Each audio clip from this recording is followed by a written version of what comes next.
It's been over 20 years since the world was introduced to Harry Potter, and since then, JK Rowling has sold over 400 million copies of her books, which pretty much makes her the PewDiePie of authors.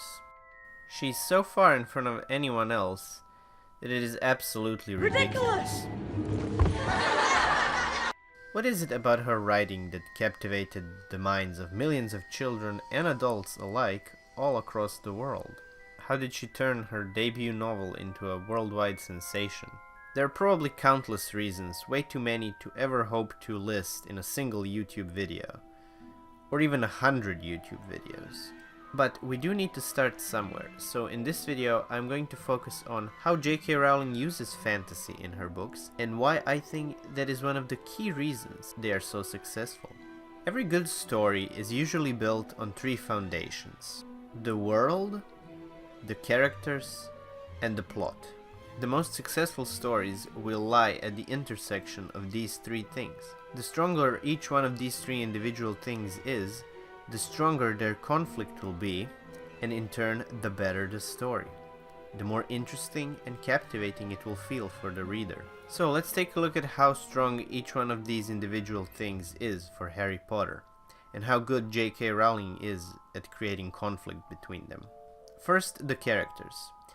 JK Rowling writes brilliant characters, and you're just going to have to take my word for it, because that is not the focus of this video. Her understanding of children allows her to create beautifully real characters and have interactions between them feel genuine. An A+ for characters in Harry Potter. That means that one of the foundations of Harry Potter is already incredibly strong.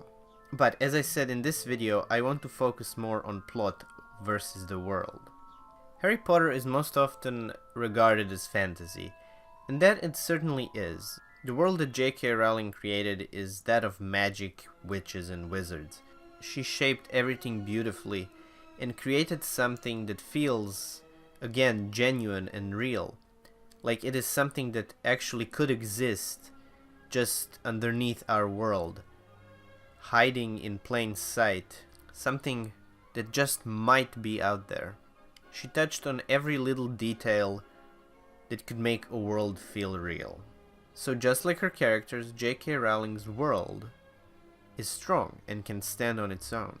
And now all that we are left is the plot, which is undoubtedly the most important part of a novel. The plot must always have the final say. Let's take a look at the first Harry Potter book, The Philosopher's Stone, because I think there it is most visible as to why JK Rowling's plot is so strong. How would you tell someone the summary of Harry Potter and the Philosopher's Stone? You might say something like, an 11-year-old boy finds out he's the chosen one and defeats an evil wizard who murdered his family in quest for power and now attempted to rise again to finish what he started. And you would be right, but only partially. I would say there is a better way to summarize Harry Potter and the Philosopher's Stone. One that is a lot closer to the truth.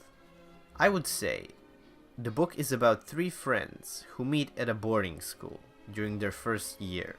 They discover that something is hidden in that school, something of great value and importance. Because they are rebellious and like to snoop around a lot, they find out that someone is trying to steal whatever is hidden.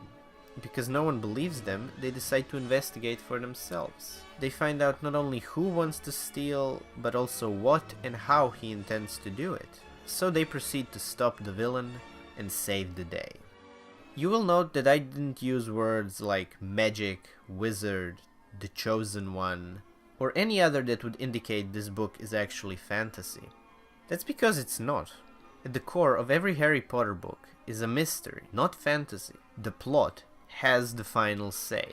Because it might seem that Harry is on a magical quest in a distant, whimsical world that is so distant from our own, we label the books as fantasy. But you could just as easily move the entire plot of the book into a normal boarding school stripped of all magic. And I dare say that the books would still be relatively popular. They would certainly not gather anywhere near as much success as they did now. But the books could just as easily be turned into contemporary middle grade mystery. and still be interesting. That is the true brilliance of JK Rowling. She understands that a good story needs all three foundations, and that each one of them needs to stand on its own. It needs to be separate from the others. It needs to be self-defined. Naturally, the plot features magic, resurrection stones, evil witches and wizards, dragons, and all the other things. They are certainly an element of the plot, and an important one. But if you so desired, you could strip them away, and the plot would remain standing. This is something I have not seen very many people touch on, and it is not a very common thing to be used in today's fantasy, especially young adult fantasy. Almost exclusively the plot is driven 100% by the world it is set in.